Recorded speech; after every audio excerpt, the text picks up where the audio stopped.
One of the world's greatest rock guitarists, Eddie Van Halen, has died at the age of 65. He'd been having treatment for throat cancer. His band, Van Halen, had huge commercial success in the 70s and 80s, selling more than 80 million records worldwide. Lisa Hampley has been looking back on his incredible career.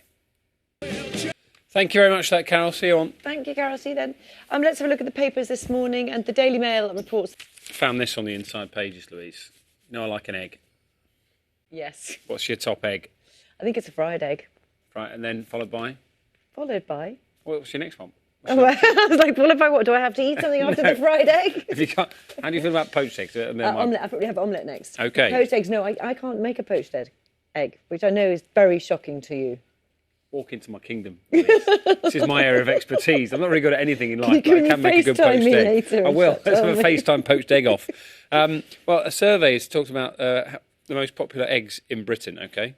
And the most popular is boiled egg with soldiers, followed by scrambled egg, then poached egg. Omelettes came in fifth, according to research by an egg company. And apparently, eggs, I know I'm obsessed with eggs, but bear with me, right? Eggs tell you a little bit about your personality. Do they? So you like an omelette. If you like an omelette, you are the most passionate person, okay? Scrambled egg lovers were said to be go-getters. Poached eggs lovers said to be generous. Fried egg eaters were found to be caring and thoughtful, while those who like a hard-boiled egg were brainy and well-read. And we spoke to Nina about this earlier. She likes a soft-boiled egg, right? And they are big earners with high-flying careers, Nina. There you go. There she is. Well, have you got anything else to do? Should we quickly talk about this? You know, everybody assumes that if you're in a city that perhaps people aren't so nice to you, but actually they've done some research and they've proved that the mean streets of the city are not so mean after all.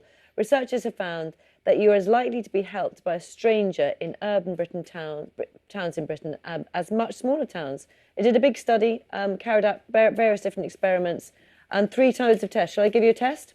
The first involved envelopes with handwritten addresses being left in the street to see if passers-by would post them. Would you pick up a handwritten letter and post it? Probably not. In the time of Corona, it may have changed. I used to pick up rubbish. I don't do that anymore. Other people's rubbish. The second, a researcher would drop a stack of postcards to see whether a stranger would retrieve them. And the third involved a researcher trying to cross the road and recording when motorists stopped.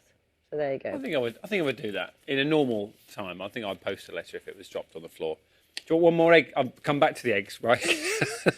Average eggs a week, 6, right across Britain. But apparently, folk in Stoke love a yolk. They have 8 in Stoke. Do they really? There you go. Nina, how many eggs? Morning. It's a lot of eggs, that, isn't it? Can lead to issues elsewhere. It can. Let's not go there. Not at this hour, shall we not?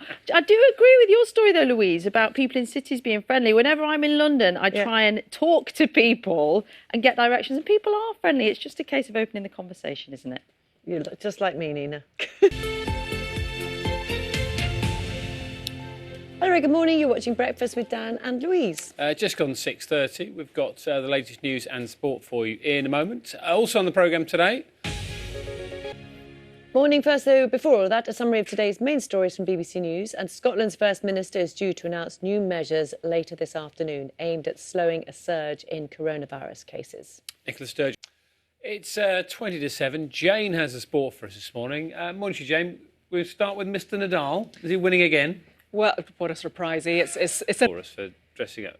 That's not bad. Yeah. Not bad if you can get it. Well done for Mesut Ozil. Thank you very much. Thank you.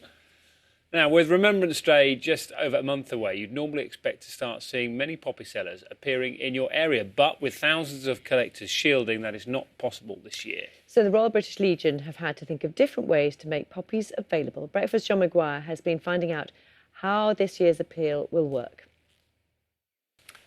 Thank you, Carol. Nice to see you. Thank you. See you in half an hour or so. So additional lockdown restrictions will almost certainly be put in place in Scotland in the next couple of days. First Minister Nicola Sturgeon said that. So let's talk about the current situation there right now. Yesterday, 800 Lancashire and also from Nottingham, where there potentially is going to be another local lockdown there. That's Councillor David Mellon and Dr Sakti Karunaniti as well, speaking to us live this morning. Just to let you know, I will be speaking to Liz Truss as well from the government here in a few minutes' time. Right now, the news, travel and the weather, wherever you are.